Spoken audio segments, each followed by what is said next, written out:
You've been in situations where someone walked all over you and you didn't even see it coming. You replayed it later and thought, how did I not notice that? The answer isn't that you were weak. The answer is that you didn't know what they knew, and by the end of this video, you will.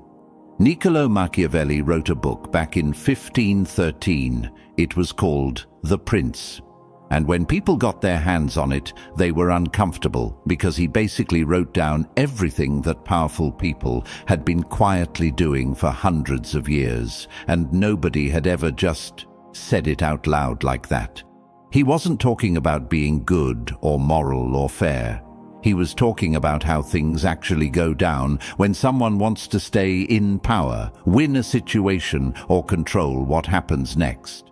And look, this isn't just some old history lesson. This plays out every single day, in your social circle, in conversations you thought were just casual, in group situations where someone always seems to come out on top.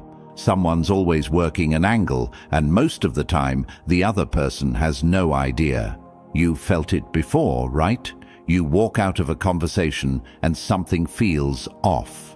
You agreed to something you didn't plan to agree to. Someone got credit for work you did. A situation went exactly the way one person wanted, and everyone else just kind of went along with it. And you're standing there afterward thinking, wait, what just happened? That's not luck on their part. That's them knowing something you don't. Here's what I want you to understand going into this video. I'm not putting this out here so you can go mess with people. That's not the point.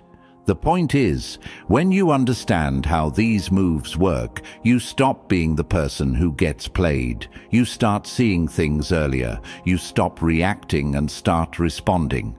Big difference.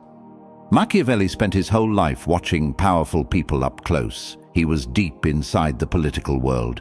He saw leaders rise and fall. And what he figured out was that the people who stayed on top weren't necessarily the smartest or the strongest. They just understood people better. They knew what made someone trust you, what made someone back down, what made someone feel like they were winning even when they were losing. We're going through 10 of those tactics today. And I'm telling you, by the time this video is done, you're going to think about at least 3 or 4 people in your life differently.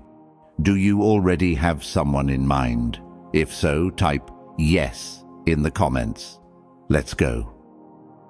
Number 1, control the information, control the person. Every single decision you make is based on what you know. That's it. You decide what to eat based on what you know is in the fridge. You decide who to trust based on what you know about that person. You decide how to respond in a situation based on what you know is going on. So here's the question. What happens when someone else is controlling what you know? That's the first Machiavellian trick. And it's probably the most powerful one on this entire list. Control the information that reaches someone, and you basically control what they think, what they feel, and what they decide to do next. You're not forcing them into anything. You're just quietly shaping the world they're seeing. Machiavelli understood this deeply. He watched rulers do it all the time. A prince didn't need to be everywhere. He just needed to make sure the right stories were being told about him. The right news reached the right ears. The wrong information never made it through at all. There's an old saying, he who controls the narrative controls the outcome. Think about that for a second. It's not about who's loudest or who's strongest. It's about who gets to decide what version of events people are walking around with. Because once someone believes a version of something, it is incredibly hard to undo that. People don't just update their beliefs easily. They hold on to the first thing they heard, the first impression, the first story. And here's where it gets really interesting.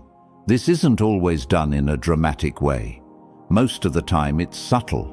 Someone mentions one detail and leaves out another. They bring something up at just the right moment. They introduce you to someone, but frame you in a very specific way before you even open your mouth. By the time you realize what framing you've been put in, everyone around you already has a picture of you in their head. The way to protect yourself from this is simple, but it takes discipline. Never make a big decision based on information from just one source. Always ask, who gave me this? What do they gain from me believing it? What am I not being told here? Because the moment you start asking those questions, the whole game changes. Now, I want you to drop this affirmation in the comments. I control my narrative. Number 2, make people need you. There's a reason certain people never get pushed out of any circle. It doesn't matter what changes around them. New people come in, situations shift, the whole dynamic flips, and somehow that one person always stays relevant. Always stays in the loop, always has a seat at the table. It's not charm, it's not luck. It's that they made themselves hard to replace. Machiavelli had a clear view on this. He said that the smartest move a person can make is to position themselves so that others depend on them, not in a desperate, clingy way, in a quiet, structural way. You become the person who knows things others don't. You become the one who can get things done that nobody else seems to be able to figure out. You make yourself load-bearing, like a wall in a building that if you remove it, the whole thing starts shaking. Think about the people in your life who always seem untouchable. The ones nobody messes with, not because they're aggressive, but because losing them would create a real problem. That's not an accident. They built that position deliberately, even if they never sat down and said, I'm going to do this. Most people spend their whole lives being replaceable and wondering why nobody seems to value them enough. Here's the dark side of this tactic that Machiavelli would point out. If you make someone need you, you also gain a quiet kind of control over them. They won't move against you. They won't cut you off because they genuinely can't afford to. Not because you threatened them, just because you built yourself into their life in a way that's hard to undo. Now, the flip side. If you want to protect yourself from this being used on you, pay attention to when you feel like you can't do something without a specific person. That dependency is usually not an accident. Someone built it. Ask yourself how it got there. The goal isn't to need nobody. The goal is to know exactly where your dependencies are and why.